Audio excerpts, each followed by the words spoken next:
സംസ്ഥാനത്തെ വൈദ്യുതി ഉപഭോഗത്തിൽ നേരിയ കുറവ്. എന്നാൽ പീക്ക് സമയത്തെ വൈദ്യുതി ആവശ്യകതയിൽ കുറവുണ്ടാകാത്തത് KSEB ആശങ്കയിലാക്കുന്നുണ്ട്. പ്രതിസന്ധിയെക്കുറിച്ച് വൈദ്യുതി മന്ത്രി കെ കൃഷ്ണൻകുട്ടി ബോർഡിലെ സംഘടനകളുമായി ചർച്ച നടത്തി. നാളെ ഉന്നതതല യോഗവും ചേരും.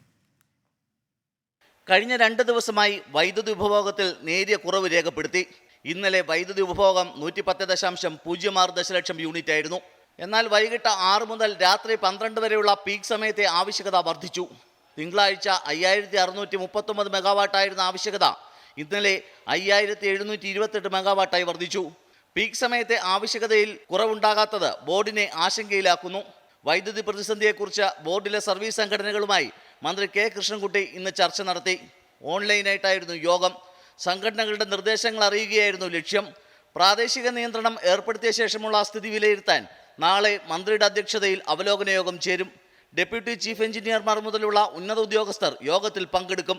നിയന്ത്രണം ഏതു തരത്തിൽ തുടരണമെന്നതിൽ യോഗം തീരുമാനമെടുക്കും. 24 തിരുവനന്തപുരം. ചെറിയൊരു ഇടവേളയിലേക്ക് പോകാനുള്ള സമയമായിരിക്കുകയാണ്. ഇടവേളയ്ക്ക് ശേഷം മറ്റു വാർത്തകൾ നമുക്ക് പരിശോധിക്കാം, റിപ്പോർട്ടുകൾ പരിശോധിക്കാം. Short break.